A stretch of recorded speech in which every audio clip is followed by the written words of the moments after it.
그래서 레닌적 관점에서 본다면 현재의 중국이나 러시아가 나쁜 놈이야. 나쁘지. 나쁜 놈이지. 당연히 나쁘지. 패권도 부리고 나쁜 놈이고 패권이나 팽창주의죠. 나쁜 놈이지만 자본주의 투쟁을 집중해야 할 그런 막수지적, 사회주의적인 제국주의는 아니다는 거야. 여기서 이제 좌파 내부에서 일부 비판을 해요. 왜 문제가 되냐면, 자, 제국주의를 좁게 해서 영국과 그 일당, 미국과 그 일당이라 한다면 그들에서 싸워야 되지만, 그러면 우크라이나 전쟁이 있는데, 우크라이나 전쟁에서 우리 금요일 날에 토론하는 거죠? 주로 이제 중국과 러시아인데, 그럼 러시아죠?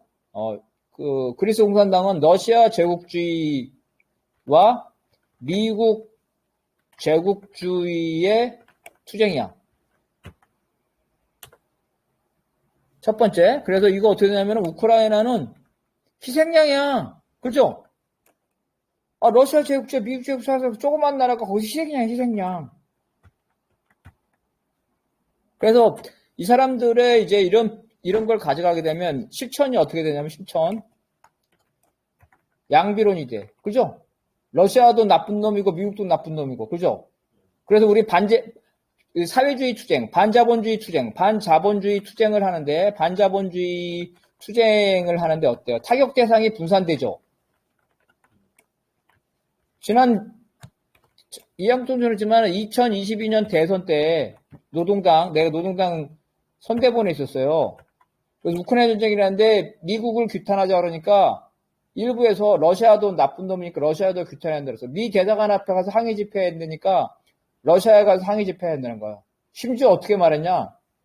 러시아가 먼저 침략했으니까 그래서 러시아 대사관 가서 먼저 집회하고 두 번째 미국 대사관 앞에서 집회했어. 그렇게 했단 말이에요. 우리가 나쁜 놈을 혼내주는 싸움을 한다면 그게 맞죠. 그죠? 나쁜 놈을 혼내주는 싸움을 한다면 그게 맞죠. 우리의 싸움은 그게 아니라 자본주의의 자본주의를 타도하기 위한 반자본주의 투쟁을 하면 우리 투쟁의 집중 대상이 있어야 되는 거예요. 실천에서 양변. 두 번째는 뭐가 나오냐면 우크라이나를 도와줘야 돼. 그렇죠? 우크라이나를 도와줘야 돼. 왜? 러시아 제국주의와 미 제국주의 사회에서 희생양이니까.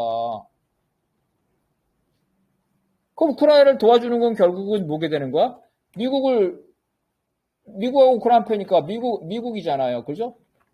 미국과 한 편이 되는 거. 미국과 한 편은 아니지만 미국에 도움을 되는 거죠? 미국에 도움을 준다는 거야. 지금 우리나라는 이게 별로 실천적이지 않고 그냥 말싸움에 불과한데 유럽은 엄청나게 심각한 문제야. 그죠? 유럽에선 러시아가 제국주의냐 아니냐는 무척 심각한 실천적 토론. 우리는 러시아하고 별로 관련이 없잖아. 유럽은 러시아하고 관련이 많죠. 러시아에서 이 에너지도 수입해오고. 그래서 일단 여기까지 하고 10분을 쉴 건데, 그래서 지금 여기서 핵심이 뭐냐면 우리는 사회주의자이기 때문에 유물론자의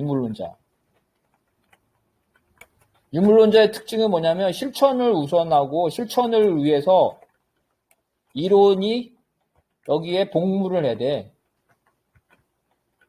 실천을 위한 이론이 돼. 우리 실천은 뭐야? 반자본주의 투쟁을 하는 거고, 반자본주의 투쟁은 이 세계 자본주의를 유지하고 있는 건 미국이기 때문에 자본주의의 괴수 미국을 집중 타격하는 게 우리의 임무지, 세계에 나쁜 놈 찾아내가지고 나쁜 놈 다 싸우자는 게 아니라는 거지. 나쁜 놈을 다 때릴 수가 없어. 우리는 자본주의의 괴수를 집중. 우리의 임무는 정의가 아니라 정의사회를 구현하는 게 우리의 임무가 아니라 자본주의를 타도하는 게 우리의 임무이기 때문에, 어쨌든 그런 의미에서 러시아나 중국이 제국주의자냐 아니냐는 되게 심각한 논쟁이 되고 있는데 유럽에서는 더 심각하다는 거예요. 일단 여기까지 하고 10분 쉬었다 합시다.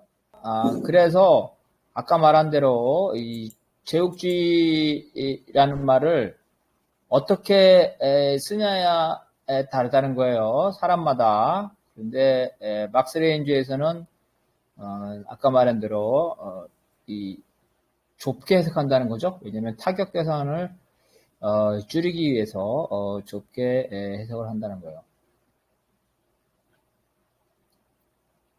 그래서 이제 일부 이 좌파에서도 제국주의를 넓게 해석하는 사람들이 있어요. 그래서 첫 번째 보자. 상품 수출. 상품 수출하면 경제적 착취를 하죠? 그죠? 맞아요? 안 맞아요? 경제적 착취하잖아. 이걸 다 제국주의라고 보는 사람들이 있어. 그래서 한국도 아류제국주의래. 들어봤어? 네. 어느 조직에서 그래? 응? 아류제국주의라는 단어는 어디서 쓰는 거야? 한국도 베트남을 착취해서 아류제국주의. 노동조연대에서 쓰잖아. 그죠? 아류제국주의.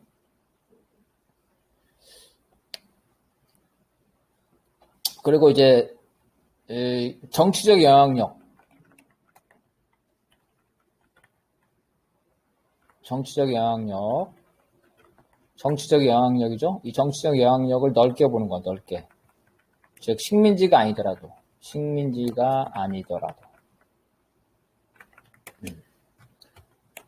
중국의 1대1로 사업이죠? 중국의 1대1. 중국의 1대1로 가서 식민지 만든 건 아닌데, 거기 영향력을 미치고 있죠. 그래서 이거를 또 제국주의라고 보는 거예요. 그렇게 되는 거죠. 그 다음에 이제 남아공도 제국주의라고 보는 사람. 남아공. 남아프리카 공화국은 아프리카에서 꽤 큰 나라야. 남아공이나 터키 그 지역에서 큰 나라죠. 이런 큰 나라죠. 이런 나라를 또 제국주의라고 보는 거야. 주변 나라를 괴롭히니까 나쁜 놈이니까. 그죠? 이렇게 보는 거고. 그리스 같은 경우는 왜 제국주의냐면 나토죠. 미국 제국주의에 편승하고 있죠. 그리고 또 키프러스라는 옆에 인접국이 있어요. 거기에 그죠? 남키프러스, 남부를 지배하고 있어. 영향력을 주고 있단 말이야. 그래서 제국주의라고 이렇게 넓게 본다. 그런데 레닌적 관점에서는 좁게 본다. 상품 수출만 있으면 안 되고 단순히 정치 영향력이 아니라 아까 말했던 식민지나 반식민지나 그죠? 괴뢰 정권 정도의 수준이 있어야 된다는 거죠. 그리고 시장을 단순히 지배하는 게 아니라 독점적으로 지배해야 된다는 거예요. 이렇게 좁게 된다는 거예요.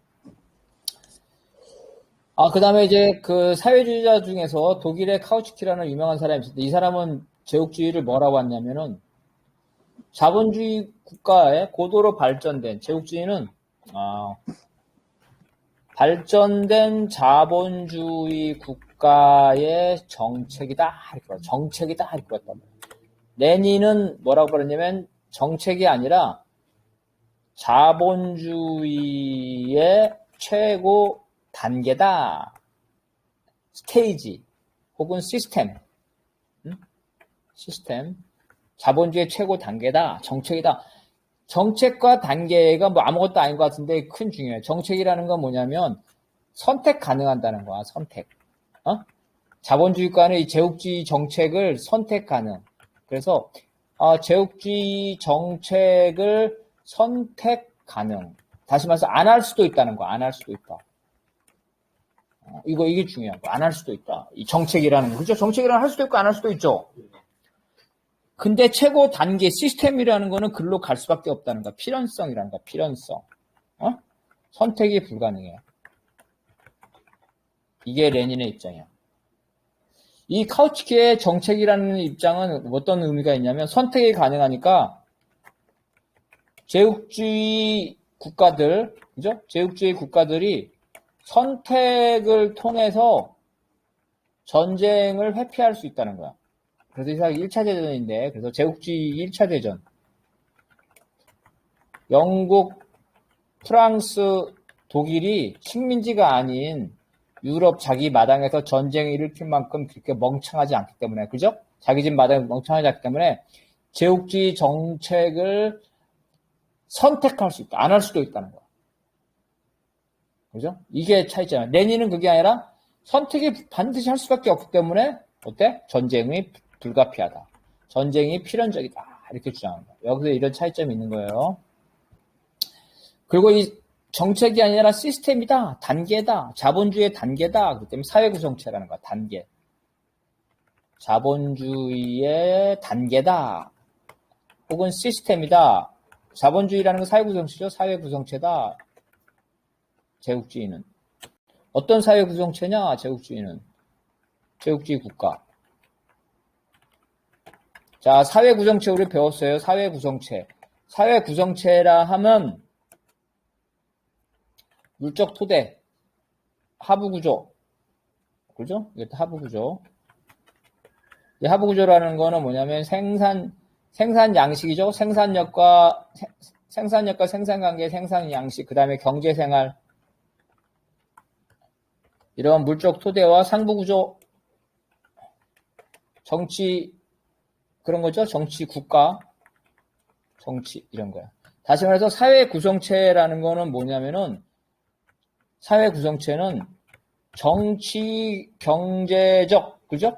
정치, 경제적, 그죠? 정치, 경제적 구성체라는 거야. 정치, 경제적 구성체, 정치, 경제적 통합체.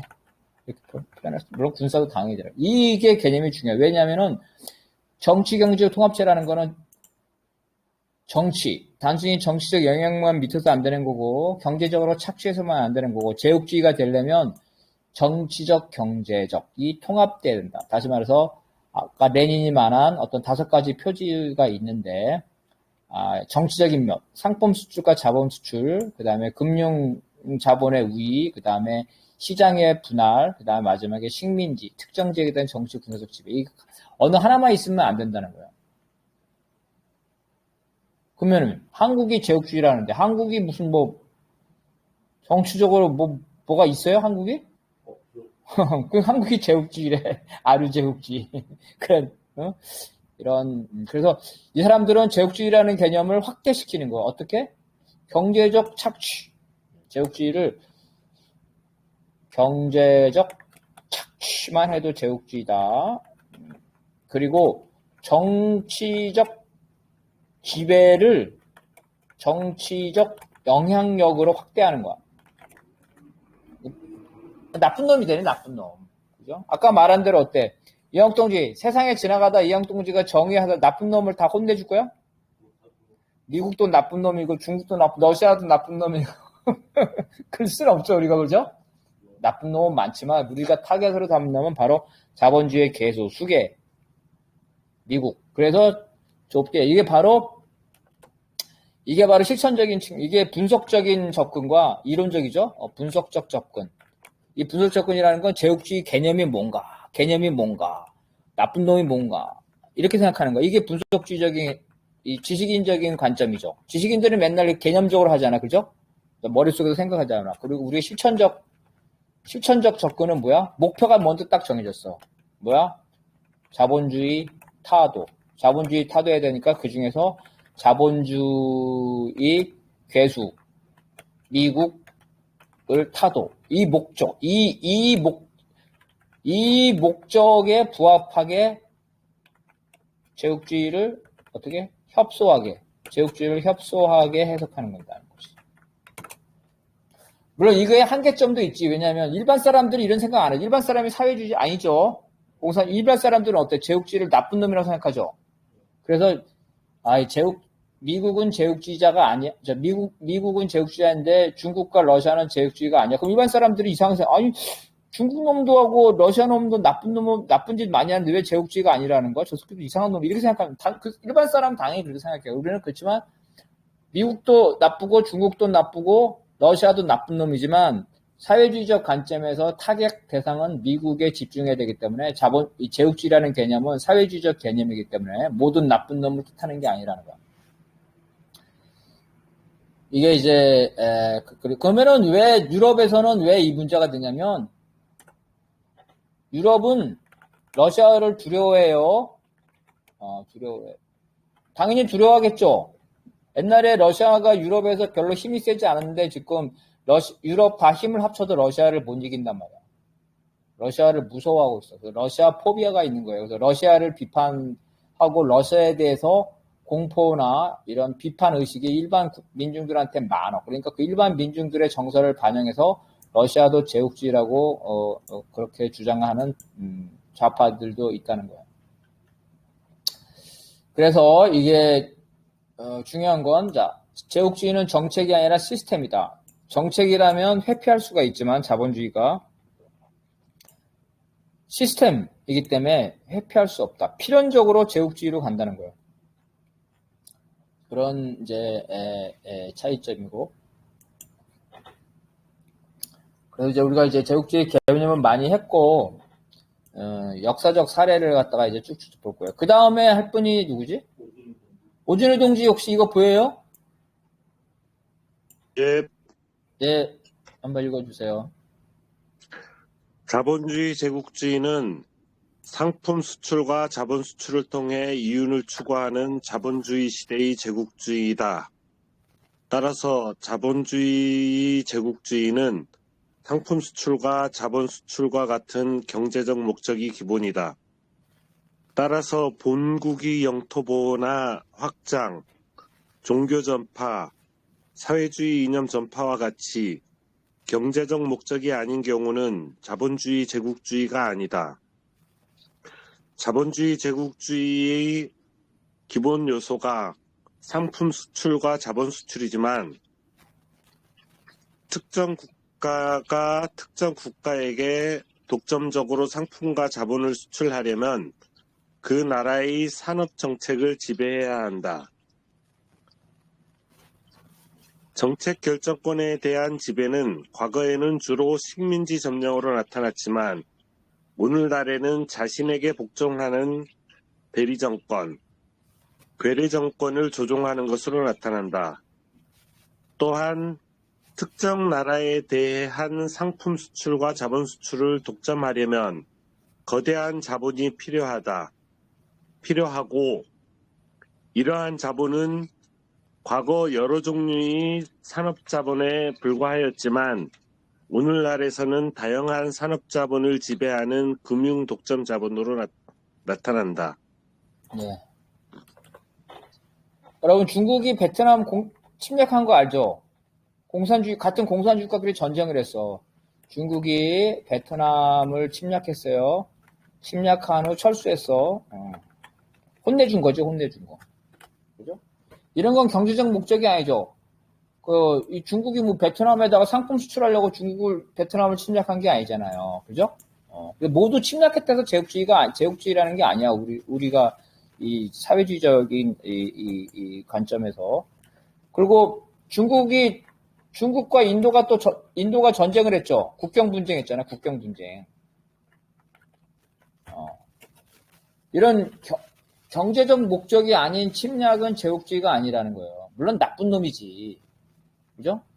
그래서 우리가 제국주의라는 거는 경제적 목적을 말하는 거다. 이게 첫 번째고. 그리고 이제 경제적 목적도 여러 나라에 골고루 수출하는 것. 뭐 베트남에 여러 나라가 수출하죠. 그죠? 이런 게 아니라 어느 특정 국가가 특정 국가에게 독점적으로 하는 것. 옛날에 영국이 인도죠? 인도하고 분업 관계가 있잖아. 분업 관계. 인도 시장을 장악했어. 프랑스가 인도에다가 물건 못 팔아먹는 거예요. 영국만 인도에다가 물건을 팔아먹는 거야. 인도의 값싼 제품은 또 영국이 독점적으로 수입하고 이런 관계가 있다. 이런 것들을 말하고 여러 나라에다가 하는 거. 자, 그러면 중국이 특정 나라에서 어떤 상품을 독점적으로 수출하거나 독점적으로 수입해요? 안 하죠. 그죠? 옛날 영국과 인도의 관계라든지 영국과 미국 식민지의 관계 이런 관계가 없다는 거야.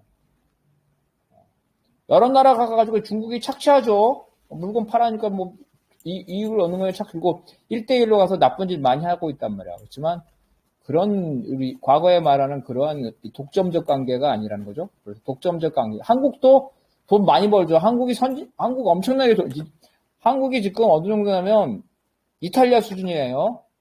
이탈리아 수준. 도시국가 빼고 5천만 명, 인구 5천만 명 이상에서는 이탈리아 수준이야. 경제 수준이. 포르투갈은 당연하고 스페인도 제쳤어요, 우리가. 엄청난 거죠, 진짜. 세계 메디 한 7, 8이 되는 것 같아, 내가 볼 때. 경제적으로 보면 옛날 제국주의랑 똑같네. 세계 7, 8이면. 그렇지만 한국이 어떤 특정 나라를 경제적으로 지배하는 게 아니라 여러 나라, 미국에도 상품 수출하고 중국에도 상품 수출하고 그렇게 해서 하는 거지. 그런 게 아니라는 거죠. 그래서 그 특정 나라의 그 상품을 수출하고 수입하려면 그 나라의 경제 정책을 장악해야 되겠죠. 그래서 경제 정책에 대한 장악권, 그 정치적 지배 권력에 대한 영향력을 미치는 거예요. 그래서 식민지를 세우거나 대리정권, 괴뢰정권을 세우는 거죠. 이런 특징이 있고 오늘날 이제 금융 독점 자본으로 나타난다는 거고. 자, 그 다음에는 다시 또 저기 이영통진가? 네. 자본주의, 제국주의에 주목하는 이유는 오늘날 자본주의 사회에서 주요한 지배관계는 자본주의적 색채관계이고 국가 간의 지배관계도 마찬가지이다. 따라서 개인이나 집단의 해방투쟁도 반자본주의 투쟁에 집중되고 있고 민족 간, 국가 간 해방투쟁도 자본주의, 제국주의 반대 투쟁에 집중되기 때문이다. 즉 단순히 미국, 러시아, 중국, 유럽, 인도와 같은 강대국에 대한 투쟁이 아니라 유럽 및 미국과 같은 자본주의 강대국의 투쟁으로 수준된다. 사회주의. 사회주의란 무엇이냐는 근본적인 문제를 먼저 고민해야 되는 거야. 사회주의. 사회주의는 무엇인가? 사회주의가 휴머니즘이요? 옛날에 그렇게 생각하는 사람도 있어요. 휴머니즘이 휴머니즘 자체는 아니지. 무슨 말이냐면 사회주의가 정의를 구현하는 거냐고. 나쁜 놈 찾아서 다 때려주는 거야. 오늘날 지배는 여러 가지 지배가 있죠. 경제적 지배가 있죠. 뭐 경제적 지배가 당연한 거죠. 또 지배가 뭐 있어? 인종적 지배가 있잖아. 인종적 지배. 백인 우월주의. 그 다음에 또 종교적 지배도 있죠. 이런 것들 있어. 그래서 이런 것들이 다 잘못된 건데 사회주의는 바로 이 경제적 지배에 집중하는 거지. 그래서 왜? 바로 이 인간 해방. 오늘날 자본주의 국가에서 휴머니즘, 정의구현을 가로막고 있는 여러 가지 이러한 원인들인데 그 중에서 가장 주요한 원인은 바로 이 경제적 지배다. 그래서 인종적 정의, 종교적 정의도 있지만 경제적 정의를 구현하는 것. 그래서 휴머니즘의 핵심, 가장 집중적인 거죠. 그게 사회적. 그래서 자본주의적 착취관계를 목표로 이거를 타도하려는 거죠. 나쁜 사람 다 때려잡자는 게 아니라. 그래서 반자본주의 투쟁이죠. 바로 이렇게 된다는 거죠. 그래서 여기 있는 나라 다 나쁜 짓 많이, 인도 주변에 나쁜 짓 많이 하죠. 이렇게 다 하고. 나쁜 놈 모두 다 하자는 게 아니라, 바로 자본주의 투쟁에 대해서 자본주의 이 강대국. 특히 미국이죠, 미국. 미국 봐봐. 1차 대전, 2차 대전에서 미국이 완전히 승리해가지고, 유럽이라든가, 일본이라든가, 그죠? 이렇게, 세계에서 자본주의를 타도하는데 가장 커다란 장애물이 미국이죠. 엄청난 나라예요. 미국이 지금 국민소득이 얼마인 줄 알아요? 1인당? 얼마일 것 같아, 1인당? 이양동지. 거의 8만이래, 8만. 1인당 8만 달러. 우리나라 2배도 훨씬 넘죠, 그죠? 인구가 얼마, 이게 3억 얼마래? 3억 2천. 생각해봐요. 3억 2천이 8만 달러야. 일본 우리랑 비슷하죠? 일본 우리랑 비슷하단 말이야. 3만 4천인가 밖에 안 돼. 영국이 아주 높아. 영국 5만 달러 정도 되나? 프랑스 3만 8천, 4만? 독일도 5만 달러 좀 안 되고. 8만 달러에 3억 2천이면 생각해봐. 이게 독일이 8천만 명, 영국이 저기 6천만 명, 프랑스인데 전 유럽보다 더 경제력, 그죠? 전 유럽보다 경제력이 더 강하단 말이야. 3억 2천만 명이니까 그러면 독일이 8천만이란다면은 8천만이면 몇 배야? 48에 32. 그죠? 독일의 예, 예. 4배인데 또 경제력이 있으니까 독일의 한 6, 7배. 그죠?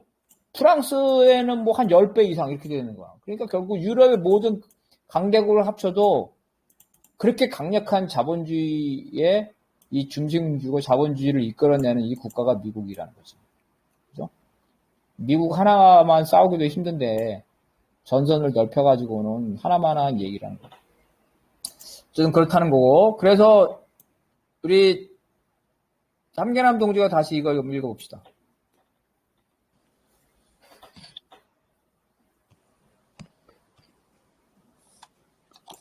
어디지? 여기 내가 칠한 거.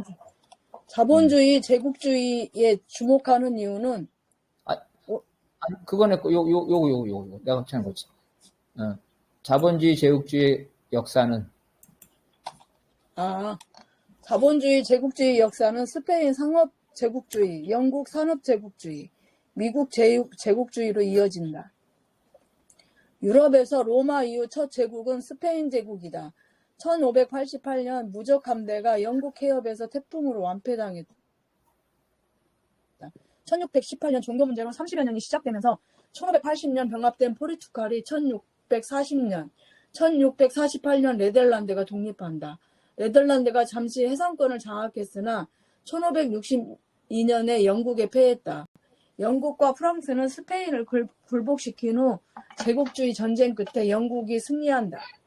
자, 일단 상업제국주의는 약탈이죠, 약탈. 그다음 이제 산업혁명의 영국인 거고, 특징들이 다 있어요. 미국은 미국 자체가 엄청난 제국이 아까 말한 것처럼. 그래서 이런 제국주의 역사가 있고, 여러분이 좀 하는 거는 스페인의 네덜란드가 나오는, 네덜란드가 왜 갑자기 나왔나 하는데, 네덜란드가 있잖아요. 원래 스페인의 식민지였어요. 그래서 스페인으로부터 독립해서 전쟁을 통해서. 그래서 스페인의 해상권을 잠깐 잡으면서 네덜란드도 제국주의 시대가 있었어요. 근데 영국한테 패배를 했어요. 그래서 오늘날 미국은 어때? 오늘날 미국은 바로 이러한 백인, 유럽 제국주의의 후계자라는 거야. 이게 되게 중요해.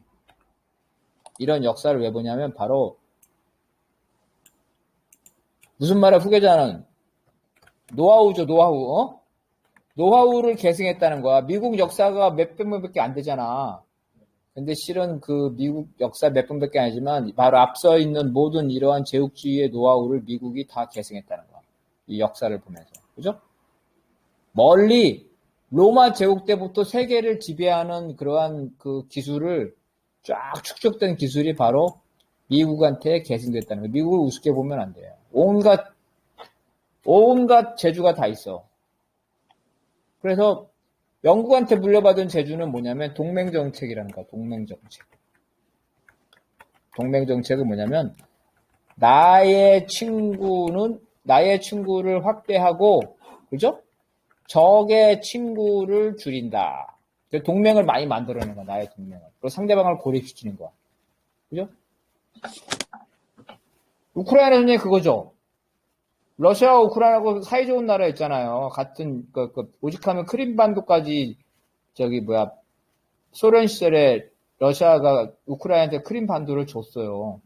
그 정도로 친한 관계였는데, 소련이 주변 나라하고 계속 전쟁하고, 지난번에 조지아 전쟁이 있었어요. 이번에, 우크라이나 전쟁이죠. 그래서, 러시아나 중국의 친구들은 줄이고, 적의 친구를 나의 친구로 만들, 베트남하고 미국하고 친구죠? 이게 동맹정책이라는 거예요. 동맹정책.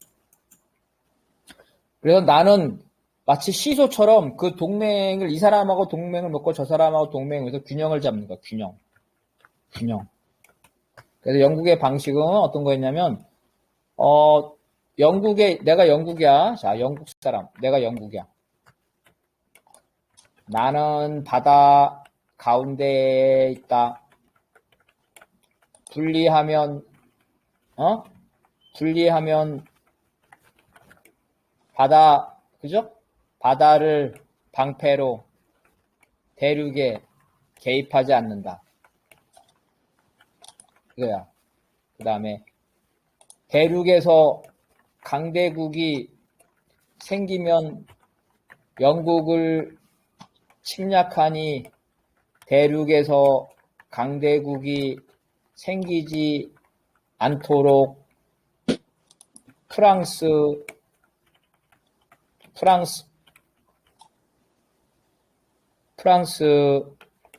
독일, 스페인, 이런 나라들이 서로 전쟁을 하게 만든다. 서로 협력하지 못하게 만든다. 이게 바로 영국의 정책이야. 미국이 이걸 물려받은 거예요. 미국 똑같이 이렇게 하고 있죠? 그렇게 하고 있잖아요. 이게 이제, 그래서 미국 제국주의를 우습게 보면은 안 된다는 거예요. 이런 것들을 다, 물려받은 거예요. 자, 이거 앞에 나온 거 다 세계사니까 쭉쭉 넘어가고. 자, 그 다음, 요거 다시 또 이창률 동지가 여기까지 같이 읽어야 되겠다. 예, 여기 한번 읽어봅시다. 영국이 오스트리아, 프로이센, 독일, 프랑스 등 내륙의 제국 탄생을 차단하면서 혹은 진압하면서 균형자 역할을 했지만 독일에 의해 1차, 2차 대전을 막지 못했다. 미국은 1차 대전 직전 영국 그리고 동맹국인 일본과의 전쟁을